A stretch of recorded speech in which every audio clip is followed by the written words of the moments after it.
Hello বন্ধুরা, সবাই কেমন আছো? আশা করি সবাই ভালো আছো। পায়েল বৌদির রান্নাঘরে তোমাদের সবাইকে স্বাগত। বন্ধুরা, আজকে আমি নিয়ে এলাম ফুলকপির পরোটা। এখন তো বাজার ভর্তি ফুলকপি বন্ধুরা, এই শীতের ফুলকপি থাকতে থাকতে এইরকম একটা পরোটা না খেলে মিস করে যাবে বন্ধুরা, তাই নিয়ে এলাম ফুলকপির পরোটা। এই রেসিপিটা এতটাই টেস্টি হয়, এটা খাওয়ার জন্য অন্য কোনো আইটেম সাথে প্রয়োজন নেই। হ্যাঁ, কেউ যদি একটু নিতে চাও খেতে পারো আচারের সঙ্গে, একটু চাটনির সঙ্গে বা টমেটো সসের সঙ্গে। আমার তো শুধু মুখেই দারুণ লাগে খেতে। তাই নিয়ে এলাম ফুলকপির পরোটা বন্ধুরা। চলে যাচ্ছি মূল রান্নাতে।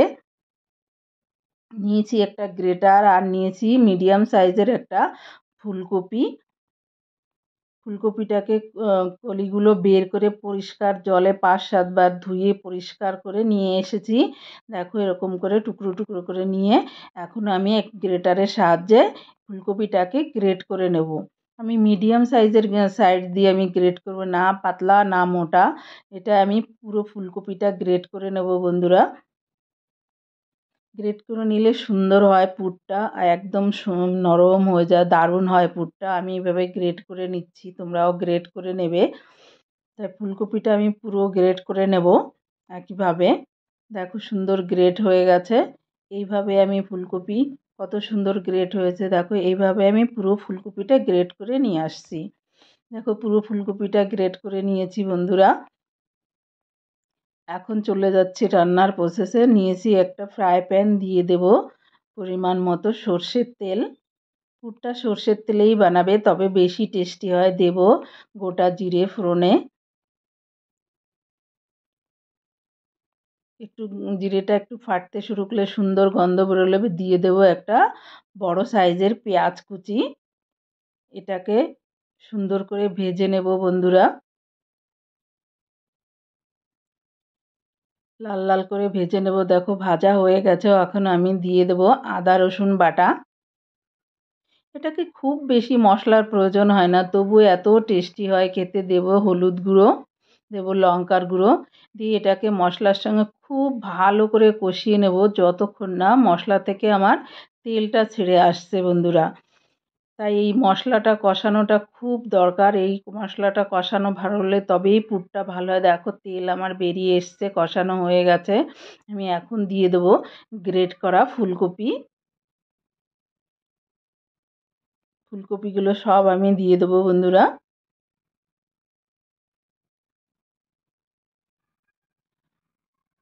ফুলকপিটা দিয়ে এখন আমি পুরো মশলার সঙ্গে পুরো ভালো করে মিশিয়ে নাড়াচাড়া করে নেব।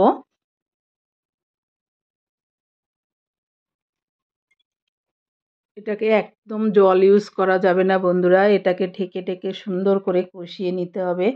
দেব পরিমাণ মতো নুন। নুনটা পরিমাণ মতো দিতে হবে।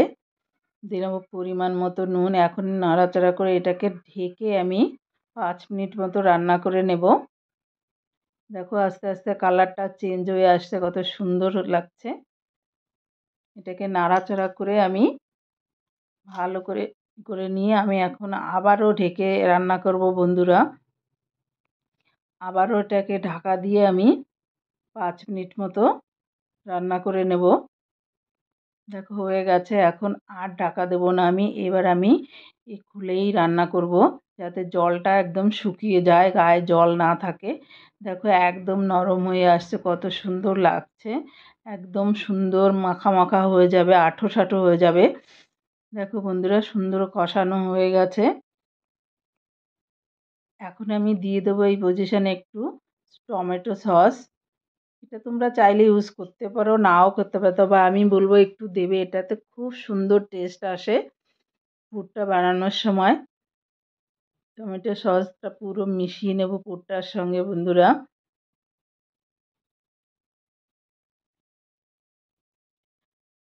এখন দিয়ে দেবো আমি 2 চামচ বেসন। বেসনটা এই জন্য দেবো বন্ধুরা, বাইন্ডিংয়ের কাজে সাহায্য করবে। এর থেকে তেল বেরিয়ে আসবে না, সুন্দর আঁটো আঁটো সুন্দর একটা পুর হবে। ভালো করে কষিয়ে নিয়েছে। এখন দেবো পরিমাণ মতো গরম মশলা গুঁড়ো। পুরো মিশিয়ে নেব গরম মশলার পুরের সঙ্গে বন্ধুরা। আর বেসন দিয়ে খুব ভালো করে কষাতে হবে যাতে ওর কাঁচা গন্ধটা না থাকে। ধিমে আঁচে এখন দিয়ে দেবো অল্প একটু চিনি, অল্প চিনি, এটাও অপশনাল, দিতে পারো নাও দিতে পারো। আর দেবো খানিকটা ধনেপাতা, এটা ধনেপাতার ফ্লেভারটা ভালো লাগে তাই দিলাম, যাদের ভালো লাগবে না তারা স্কিপ করে দেবে। দেখো বন্ধুরা কত সুন্দর কষানো হয়ে গেছে, একদম আঁটো অল্প হয়ে গেছে। এখন নামিয়ে ঠান্ডা করে নিয়ে আসছি। দেখো আমি আটার ডো বানিয়ে নিয়েছি, নর্মাল আটার সঙ্গে অল্প নুন মিশিয়ে যেমন আমরা রুটির ডো বানাই তেমনই বানিয়ে নিয়েছে। একদম সফট একটা ডো, না বেশি শক্ত না একদম নরম, সফটওয়ালা একটা ডো বানিয়ে নিয়েছি। আর 7টা লেচি কেটে নিয়েছি সমান ভাগে। আটা মাখানো তো আর দেখালাম না, ভিডিওটা বড় হয়ে যাবে। দেখো পুরটা ঠান্ডা হয়ে গেছে বন্ধুরা। এখন আমি পরোটার জন্য ফিলিংটা ভেতরে পুরবো, দেখাবো। দেখো এইভাবে নিয়ে একটা বাটির মতো গড়বো যাতে পুরটা দেওয়া যায়। আর বাটিটা নিচের দিকটা বেশি পাতলা করা যাবে না বন্ধুরা, বাটির নিচের দিকটা মোটাই থাকতে হবে, উপর দিকটা করতে হবে। দেখো এইভাবে পুর আমি ভরে দিচ্ছি, যার যতটা লাগবে সে সেইভাবে ভরবে।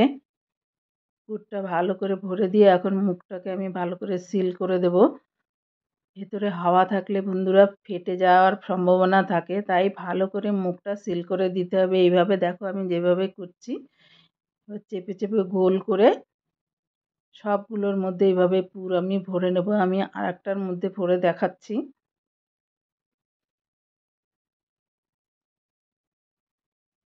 একইভাবে আবার একটা বাটি করে নেব বন্ধুরা। একইভাবে আর একটা বাটি করে ওর মধ্যে পুর ভরবো, দিয়ে দেবো পরিমাণ মতো পুর। আর বাটিটার নিচের দিকটা বেশি পাতলা করা যাবে না বন্ধুরা, তাহলে পুরটা বেরিয়ে যাওয়ার সম্ভাবনা থাকে। আমি আটা দিয়ে নিয়েছি, তোমরা চাইলে ময়দা দিয়েও করতে পারো, তবে অনেকে ময়দা খেতে চায় না। আমার ঘরে একটু ময়দাটা কম খেতে চায়, তাই আমি আটা দিয়েই করলাম। আর আটা দিয়ে করলে হেলদিও বেশি হয়। আবার এইভাবে মুখটা সিল করে বন্ধ করে দিলাম বন্ধুরা। দেখো হয়ে গেল আমার দুটো। এইভাবেই আমি সবগুলো পুর ভরে নিয়ে আসছি বন্ধুরা। দেখো সবগুলো আমার পুর ভরা হয়ে গেছে। এখন আমি চেপে চেপে পুরটাকে স্প্রেড করে দেব যাতে সব জায়গায় ঠিকঠাক মতো ছড়িয়ে যায়। দেখো এইভাবে আমি সবগুলো চেপে চেপে পুরগুলোকে স্প্রেড করে নিয়েছি। এখন আমি বেলবো। আর বেলনাটা একটা হালকা হাতে বেলতে হবে বন্ধুরা, বেশি চেপে বেললে ওটা পুরটা বেরিয়ে যাওয়ার সম্ভাবনা থাকে, তাই হালকা হাতে বেলবে বন্ধুরা। আর এই পরোটাটা এতটা টেস্টি হয় বন্ধুরা, খেতে দারুণ খেতে হয়। তোমরা যে কোনো চায়ের সঙ্গে খেতে পারো, শুধু মুখে খেতে পারো, আর আচারের সঙ্গে খেতে পারো, দইয়ের সঙ্গে দারুণ খেতে হয়, দারুণ। আমার ঘরের এই পরোটাটা সবাই পছন্দ করে। আমার ঘরে পুরি কচুরি এইগুলো একটু কম পছন্দ করে, পরোটাটা আমার হাজবেন্ড বেশি পছন্দ করে, তাই আমি পরোটাটাই করলাম। তোমরা চাইলে এইভাবে পুর করে পুরি কচুরি এইগুলোও বানাতে পারো, সেগুলোও খেতে দারুণ লাগে। আজকে আমি পরোটাই দেখাচ্ছি। আর ফুলকপি থাকতে থাকতে এরকম একটা পরোটা না খেলে শীতকালটাই মিস হয়ে যাবে বন্ধুরা, তাই শীতকাল থাকতে থাকতে এরকম পরোটা বানিয়ে খেয়ে দেখো, দারুণ খেতে হয়। আমি বেলে নেব, এইভাবে সবগুলো আমি বেলে নিয়ে আসছি বন্ধুরা। দেখো সবগুলো বেলে নিয়েছি, এবার আমি ভাজবো। চলে যাচ্ছি ভাজার জন্য। নিয়েছি একটা তাওয়া, ননস্টিকের তাওয়া। এখন আমি দিয়ে দিলাম পরোটা একটা। পরোটা প্রথম আমি দুপিঠ একটু হালকা করে সেঁকে নেব বন্ধুরা, তারপর আমি তেল দিয়ে সেঁকবো। আর এতটা টেস্টি হয় পরোটাটা। আর দেবো হালকা তেল দিয়ে, খুব বেশি তেলেরও প্রয়োজন হয় না এটাতে।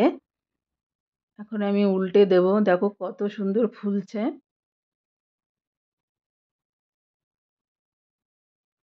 আর একটু অল্প একটু তেল দিয়ে দিলাম এই পাশটায়ও। দেখো কত সুন্দর দেখতে লাগছে। লোভনীয় লাগছে কি না বলো বন্ধুরা, খেতে ইচ্ছা করছে না? দারুণ হয় খেতে বন্ধুরা, একবার ট্রাই করে দেখো বন্ধুরা। একইভাবে আমি সব পরোটাগুলো ভেজে নেব।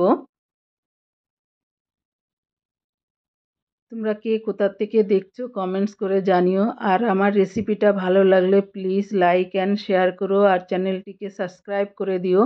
পাশে থাকা বেল আইকনটিকে ক্লিক করো যাতে আমার নতুন রেসিপি তোমাদের কাছে সবার আগে পৌঁছে যাওয়ার জন্য।